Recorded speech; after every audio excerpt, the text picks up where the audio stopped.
Hello everyone, this is your 5 and welcome to the Comic Book Central Toy Review. And today's toy review will be looking at the 2010 release by Hasbro of the Marvel Universe action figure review. And today's action figure review will be looking at series number 2, action figure number 13, Colossus. Now, originally this packaging is from Toys Toy Department Store. As you can see the price tag there, 439 ringgit 90 cents with a label saying Toys. But I gotten this straight from my local toy shop, which they sell it for 35 ringgit, which is kind of weird. So, seeing that it's cheap, I just pick it out. Now, at the front part of the packaging, you got a nice little artwork of Colossus. Here you got the hammer logo, and the name Colossus is here. Now, the figure itself in the package, he's really big. Hiding behind the figure itself is the base stand, and the top secret file card that includes the secret code for you to input at fairyfiles.com, which won't work anymore by the time you get this action figure. Now at the back of the packaging itself, you've got a nice image of Colossus and a bio here, and then you've got the rest of the figures on the line itself: Archangel, Juggernaut, Kitty Pryde. And at the bottom you've got Norman Osborn telling you to become an agent of Hammer at fairyfiles.com. So without further ado, let's open up this packaging so we can molest the toy. Be right back. And we're back on the removing the figure, and there is the stuff out from packaging. Now inside the packaging, it comes with a secret file folder that contains a small piece of paper that has the codes for you to enter at fairyfiles.com. Of course the codes doesn't work anymore.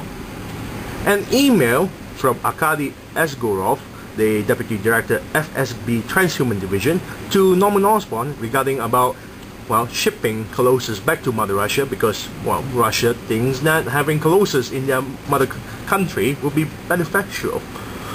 Next we have a character card. You got a nice artwork of Colossus, really nicely done. And at the back, Superhuman Registration Act, little image of Colossus with a thumbprint, nice little hammer logo there. Real name, Piotr Nikolaevich Rasputin. Code name Colossus.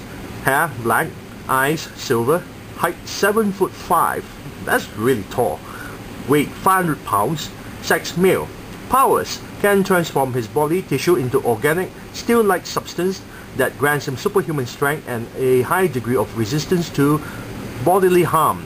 Colossus is stated left.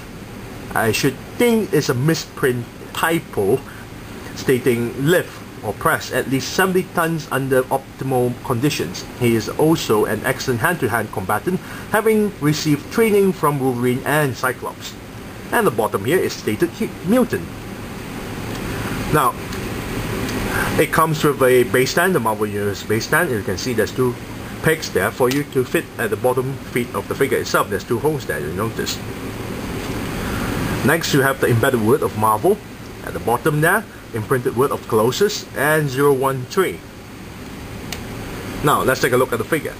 Now the figure's paint job, from the front it looks really nice, except for the steel skin there. It looks more bluish rather than, silver compared to the back of the packaging there, especially on the face part. Now at the back there's a few smudges, sloppy paint job from the yellow paint. There's a lot of blobs of yellow paint job smeared onto the red paint job there, and also a small little dot of silver on this side. I'm not too sure if you guys can actually pick it up. And at the back of the tie itself is also smudged up, as you notice. But overall the figure's paint job is actually quite nicely done. You've got the dull red going on, really bright yellow, and you get to see a lot of those lines being painted to show his muscles. Very nicely done. Face paint job is also quite nicely done.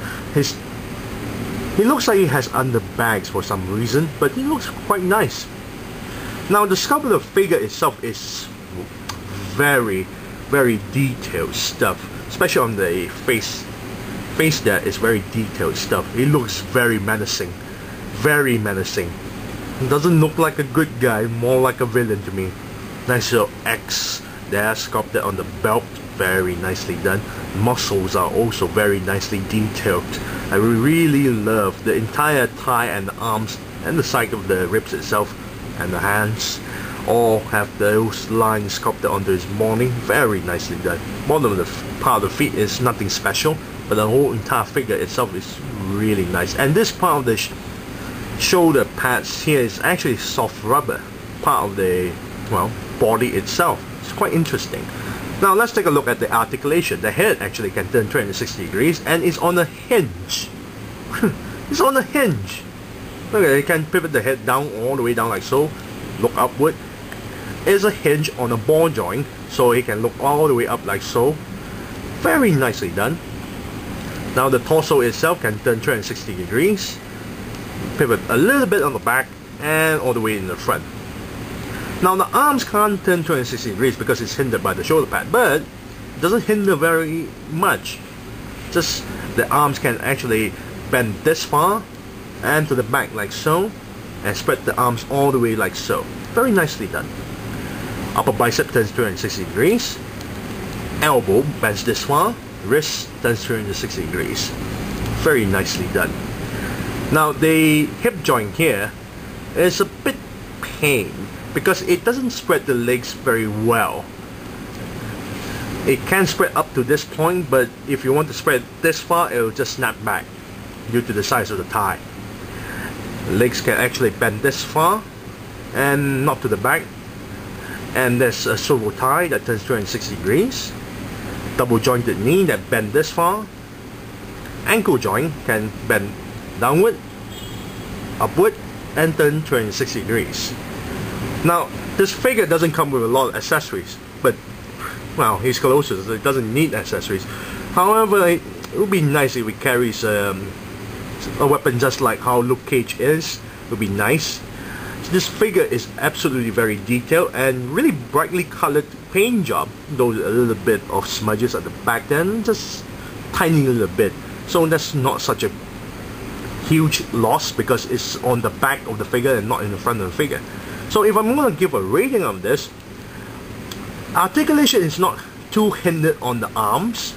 I really love the neck articulation. They added the hinge and ball joint neck. I really love the entire figure itself. So if I'm going to give a rating on this figure, I would say he does deserve a 9 out of 10. Yes, a 9 out of 10 for Colossus. So I thank you all for watching. This is Untitled 5 and I'm signing off.